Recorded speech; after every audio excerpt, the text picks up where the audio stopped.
Alô, tudo bem? Hoje eu vou te convidar para mais um jardim. Hoje eu vou te convidar para o Jardim do Soldado. Olha, fiquei curiosa. Você também? Pois bem, quando a gente vai entrando neste jardim, bem na frente tem um espelho enorme, grande, do tamanho do nosso corpo. E lá tem uma frase escrita para que a gente diga em voz alta e com autoridade. Diz assim: eu sou um soldado, eu sou um guerreiro, eu sou um valente, eu sou aquele que avança. Interessante, porque ali fala em falar em voz alta e falar com autoridade.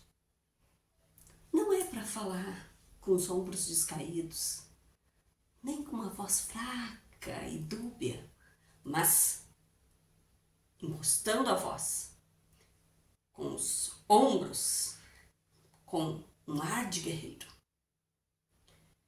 Por que será?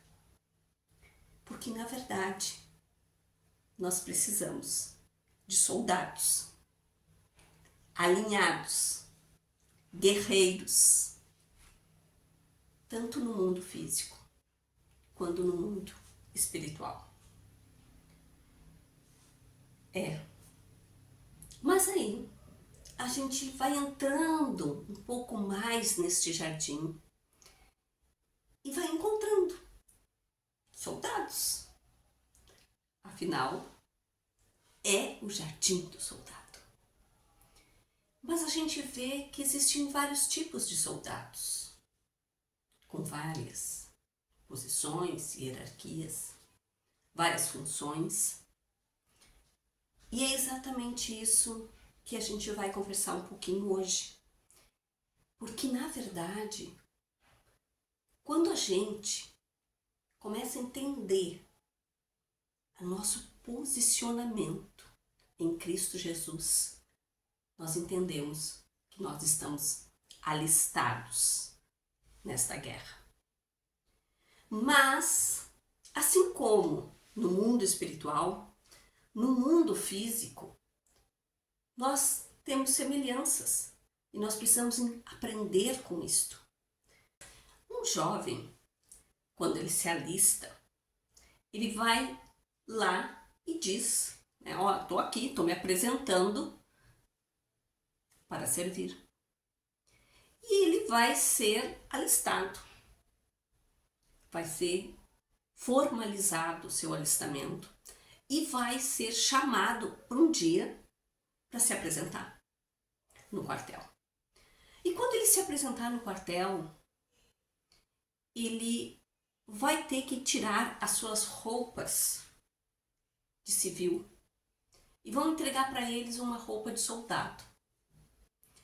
Mas uma coisa interessante, que nesse primeiro momento ele vai ser um soldado recruta, um soldado raso, um soldado neófito, um soldado novato.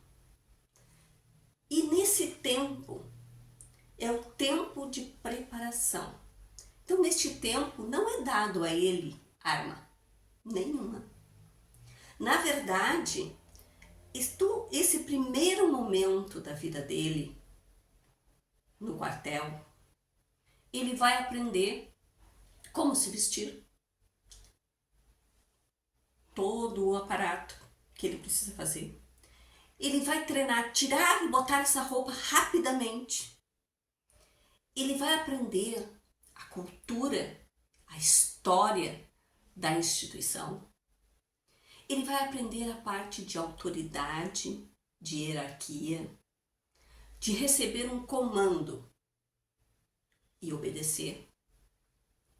Ele vai aprender sobre os selos para poder diferenciar aquilo que é exclusivo, propriedade exclusiva das Forças Armadas, para diferenciar de outras, ele vai aprender a marchar, a ordem unida, ele vai aprender a parte da disciplina, da ordem, do elogio, da punição. Vai entender que quando um faz alguma coisa errada, todo o corpo sofre. Ele vai aprender. E nesse tempo, não é dado arma para ele, mas ele está sendo preparado, física, emocionalmente, para a batalha. Depois, ele vai receber uma arma. E esta arma ficará sob a responsabilidade dele.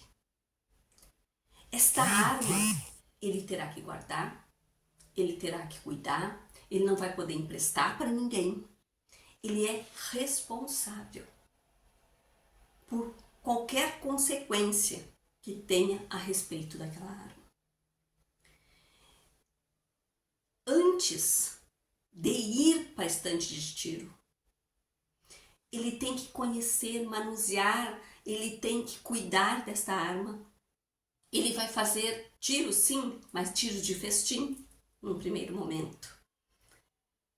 Para poder entender o peso da arma, o impacto dessa arma no momento do tiro, o barulho, a distância que essa arma consegue atirar.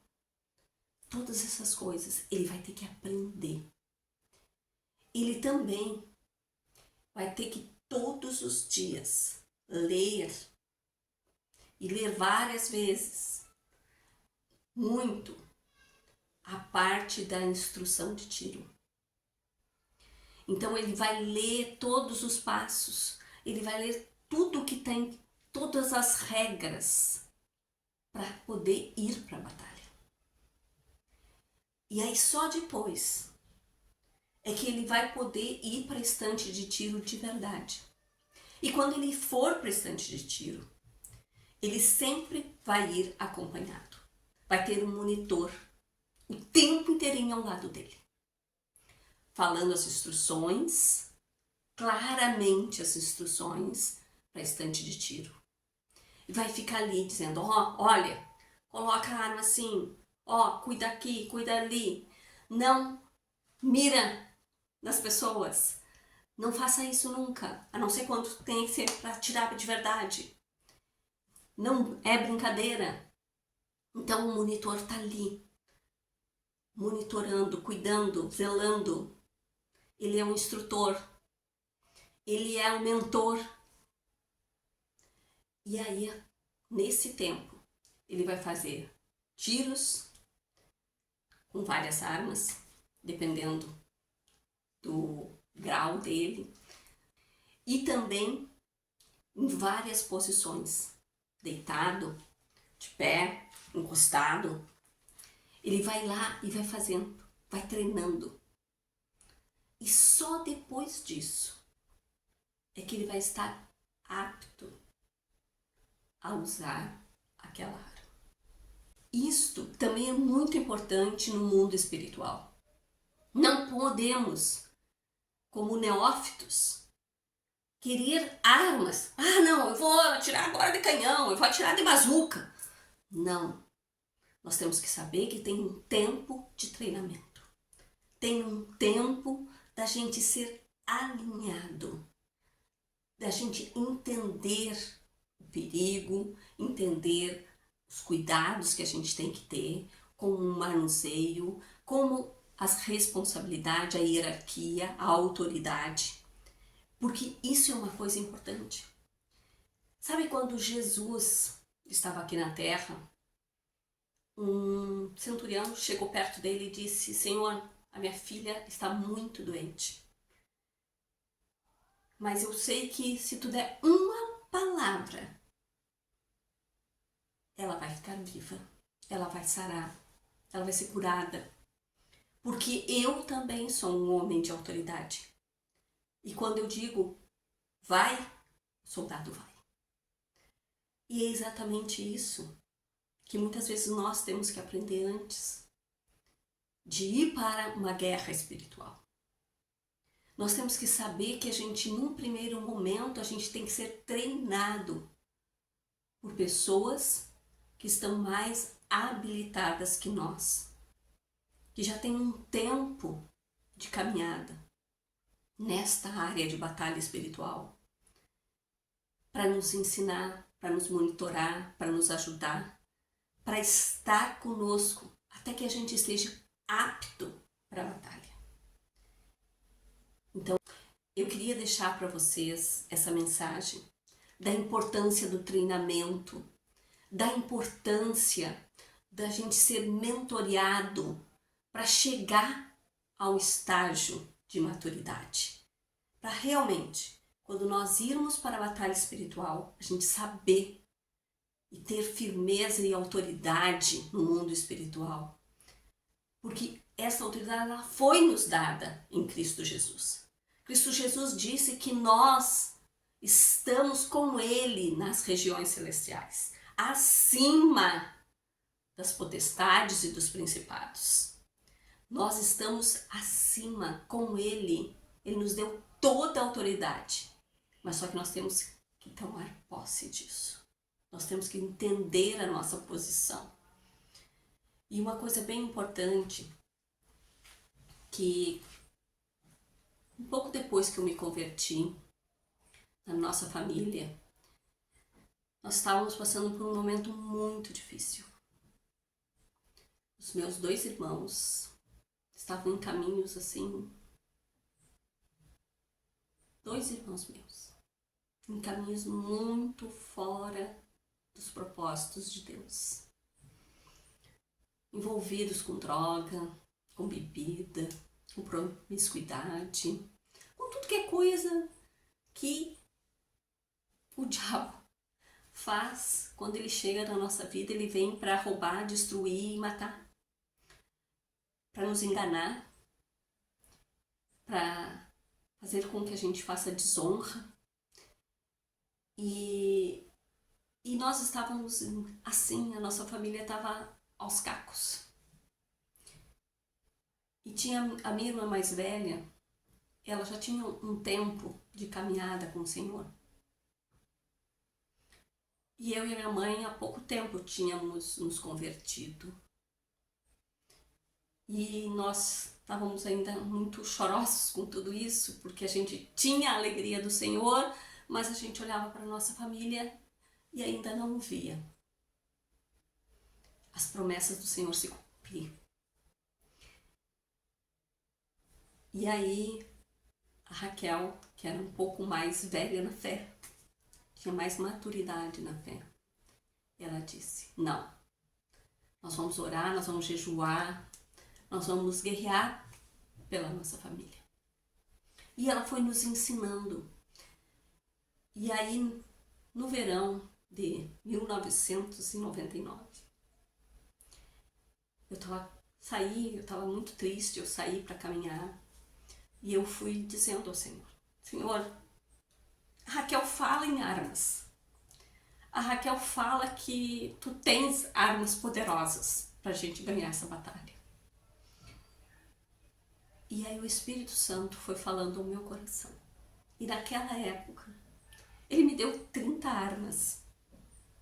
Ele falou da oração, do colírio, ele falou do clamor, da nossa posição como sacerdote, da sua palavra, do próprio Espírito Santo em nós, do selo que nós temos no mundo espiritual.